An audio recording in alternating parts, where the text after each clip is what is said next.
Ryan Sheckler is one of the most controversial skaters in history, but also one of the most iconic. He won his first X Games gold medal at just 13 years old, secured his own MTV show, and has landed some of the gnarliest skate tricks we have ever seen. Whoa! But being a child star led him to being manipulated and taken advantage of. The fame and fortune came with a lot of sacrifice and exhaustion. The chaotic lifestyle was unsustainable for Sheckler. Is that pink? And eventually, it all came crashing down. Dude, everybody had the biggest crush on Ryan Sheckler in like high school. Forcing him to do whatever it takes to get control of his life again. Southern California is the skateboarding capital of the world. Ryan Sheckler was lucky. Not you, you're lying, DS Mac. He got his hands on a skateboard before he could even walk, and from there, he was hooked. Every skateboarder remembers their first kickflip. Ryan landed his at just 6 years old. That same year, which was 1996, Ryan entered his first California Amateur Skateboarding League contest and won. He continued competing with CASL yearly, quickly becoming recognized as a child prodigy. Several skate brands wanted an opportunity to invest in the upcoming star. Etnies Skate Shoe Company gave him his first pair of free shoes, and he skated in their brand for the rest of his career. But at 8 years old, Ryan was about to experience his first time being exploited as a child star. Ryan earned his first magazine cover, which is a huge accomplishment for a skateboarder, but it was for Big Brother magazine. Big Brother was a skateboarding magazine notorious for their edgy articles, lewd pictures of women, and publishing filthy shock value material that parents did not want their children exposed to. In 1998, what the hell was that photo? Ryan was featured on the cover of their Kids issue, which was obviously a troll because the material in this publication was not for kids. Dude, that's such a sick pic. This particular issue would lead to the downfall of the company. Ryan's parents didn't really understand what they signed up for, and they later denounced the magazine and kept it pushing. By the time Ryan was 13, he was an incredible skater, but he couldn't make any money due to his amateur status under the World Industries brand. Most 13-year-olds are not thinking about money, but he was way too talented and popular to not profit. So he decided to skateboard professionally after he was contacted by Almost Skateboards to represent their brand. Almost was founded by Ryan's idol and skateboarding legend, Rodney Mullen, and even though he spent his entire amateur career with World Industries, he switched teams. The decision to turn pro basically ruined all chances of Ryan having a stable upbringing. It's hard to know if he really wanted this for himself or if his parents felt like they needed to profit from their child's Dude, that's a hard thing about either way, kid, Ryan was about to become an adult many years too prodigies, early, which would do damage that has lasted a lifetime. 13-year-old brace-face Ryan made his X Games debut in 2003. No need to say brace-face, faced off against legends such as Eric Costin, Mike Vallely, and Chad Muska. He dominated them all in the skateboard park event and became the youngest gold medalist in X Games history. Ryan looked as natural and fluid on his board as any veteran in the contest. This event was broadcasted all over the world, and his fame leveled up like crazy after winning. His brother Shane vividly remembers big companies started to pursue him, and TV channels wanted to book him for interviews. You could tell something crazy was about to happen. Ryan was now considered parallel with 5, 10, 15-year skating veterans. He was one of them. I would feel so nervous I'd think I was about to cry, but I realized that I loved that feeling of fighting through to find my composure to plan my runs.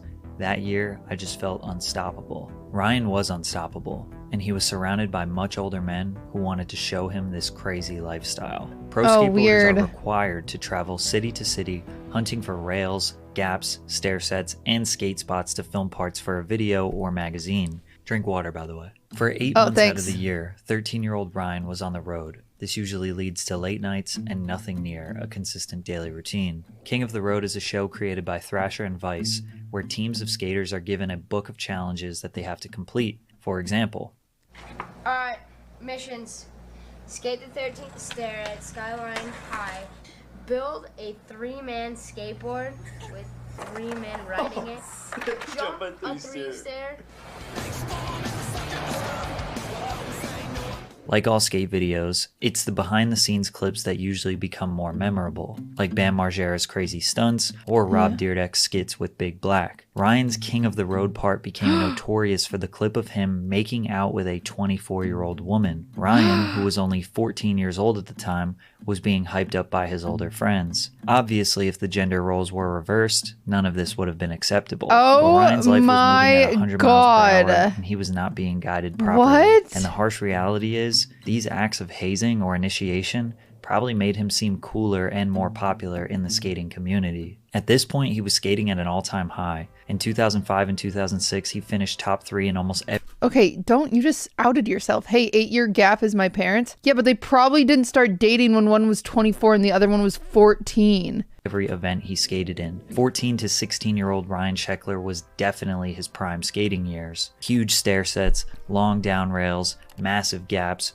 Ryan was fearless and undeniably rad. If he was this good at 16, we can only imagine what will happen in his 20s. His fame and fan base were growing rapidly. He was the inspiration for kids all around the world to get into skateboarding. But Ryan wanted to remain in school. He was constantly surrounded by adults and began feeling out of touch with people his age. While he admits that his older teammates and friends allowed him to build character and prepare for adulthood, he ultimately needed a childhood surrounded by other children. His freshman year, he was able to balance normal high school and work, but his skating success took I feel like there's no world he could go through high school and be treated normal. All of his time and forced him to be homeschooled during his sophomore and junior year. This decision would lead to a massive opportunity that would change his life. Ryan's close friend and fellow skateboarder Rob Dyrdek came up with the idea for Ryan to have a reality TV series. Rob had multiple successful shows with MTV and was convinced that Ryan's chaotic lifestyle would make for great television. Ryan agreed to do it and secured his own MTV show for 3 seasons. Life of Ryan followed the teenage skateboarder as he went about his daily life. Parties, skating contests, girlfriends, and arguments with the family. Season 1 debuted to over 2 million viewers per episode. Jeez. And Ryan was approaching A-list celebrity status. Do shows still hit that? I feel like I don't know anyone who watches TV. Maybe like Netflix shows?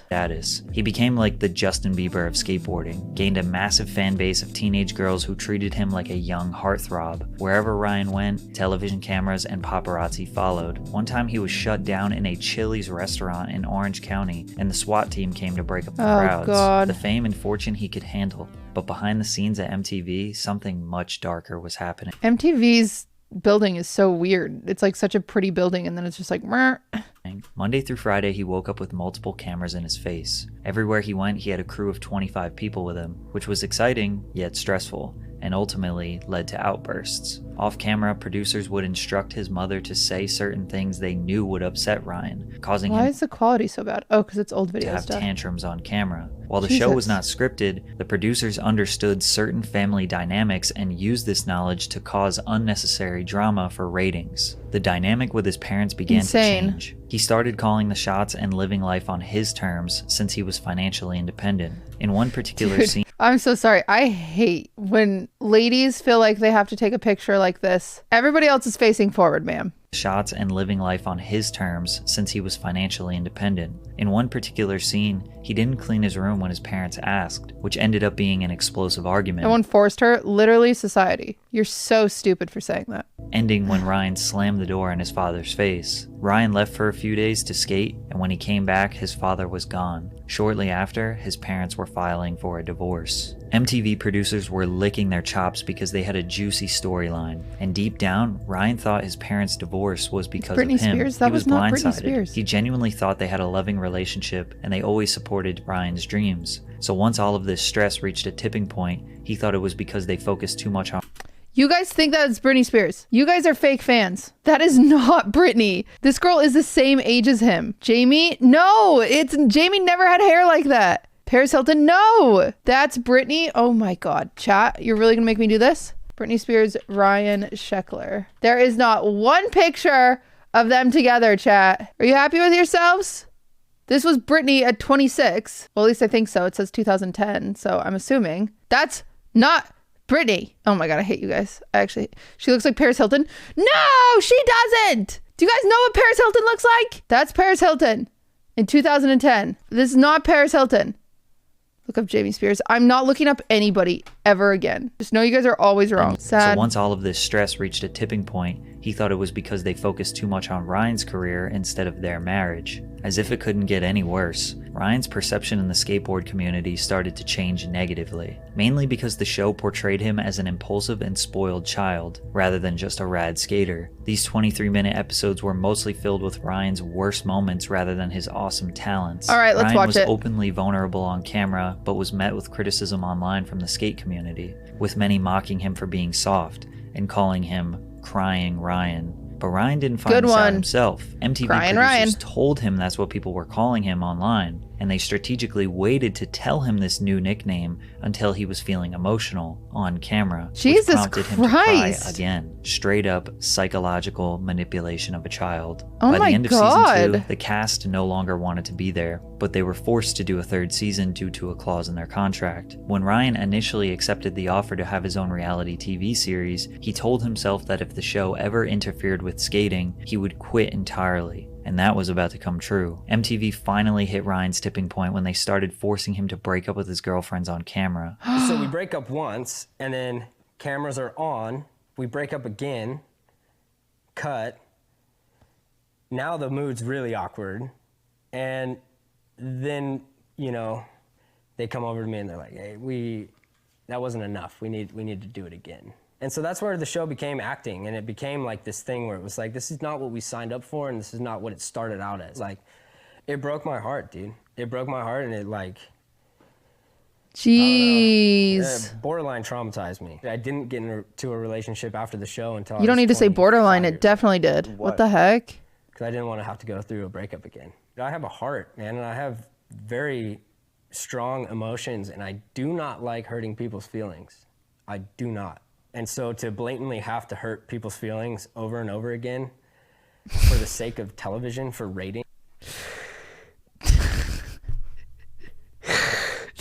Ryan Sheckler was the Shaun White of skateboarding.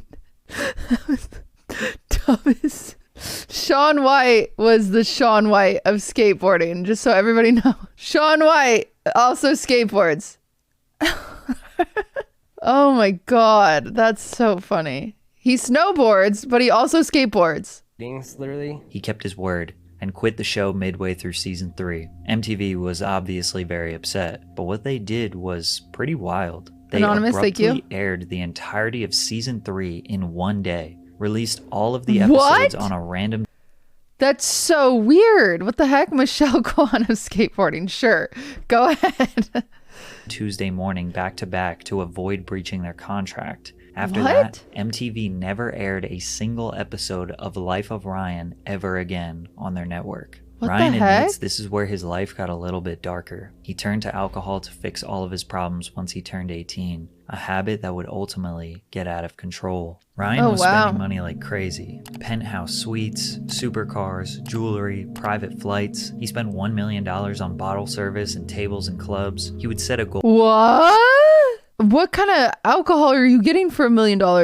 to win skate competitions in order to purchase more things to fill the empty void caused by his drinking and trauma. But make no mistake, he was still skating at a high level. In 2008, he secured his second gold medal in X Games Street, and his shift to focusing on skating full-time proved to be working. Ryan traveled to California and unintentionally stumbled across Thrasher magazine's Buster Bale skating event. Ryan abruptly decided to enter the contest and landed a massive backside flip down the 16 stair, which earned him a first-place win. Jesus. After the competition, he continued his trip around California and encountered the infamous El Tara Toro, Bun, thank you for the sub. located on the campus of El Toro High School in Lake Forest, California. The El Toro 20 was named after its 20 concrete steps that have witnessed some of the most iconic moments in BMX and skateboarding history. Since That's Ryan crazy just that it's just landed out a of high massive school. backside flip down a 16, he was confident that he could do the same trick down El Toro, which was just a few more stairs. He El told his Toro, friends, wicked. teammates, and word spread around the skateboard community that Ryan was going to attempt arguably the biggest backside flip in history. This overconfidence would lead to a decision that destroyed his reputation forever. Uh-oh.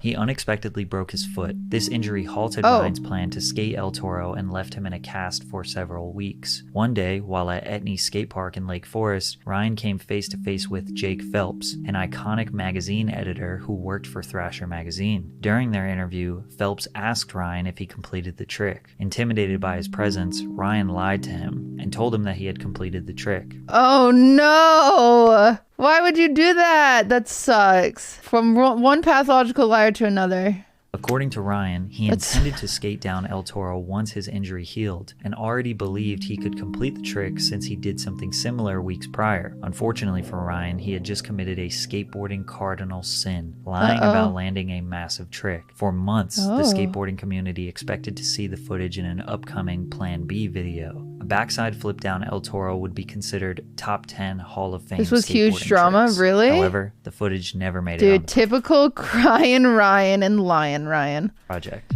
Over time, the longer Ryan took to release the footage, the speculation arose He's still a kid. Yeah, I don't really, I mean, it's whatever. People lie that about he dumb may shit. have lied about it. In 2014, I don't think it matters. instead of I just mean, I get why people are upset, but it also like doesn't super matter.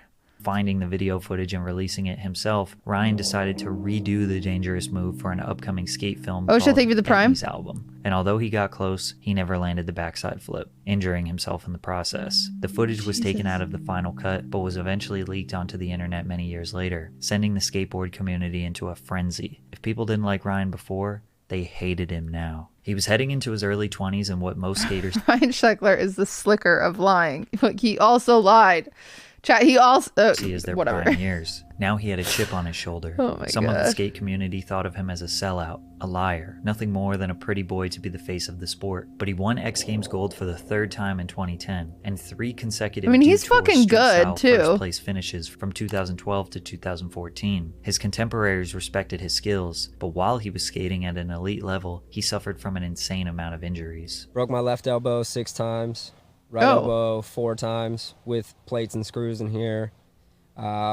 Liz Frank injury on my right foot, completely separated the first metatarsal and had to get Metatarsal. that took over a year to heal. The injuries never affected his skating performance, but he did have a lot of spare time to get drunk. Around 2014, He's Ryan a had Raffle enough, Gator and of he could no skating. longer manage this lifestyle. I wanted to just- stop. It no longer makes Funny. sense. It just I wanted to doesn't. stop drinking, and I couldn't do it. What made Oslo the breaking point for me was that out of my whole life, the one thing that I have had this crazy, intense passion for, which is skateboarding and competing. I don't like I'm this in chest Oslo, tat. and I want nothing to do with skateboarding. I don't want to be a skateboarder. I don't want to be a competitor. I don't even want to skate anymore.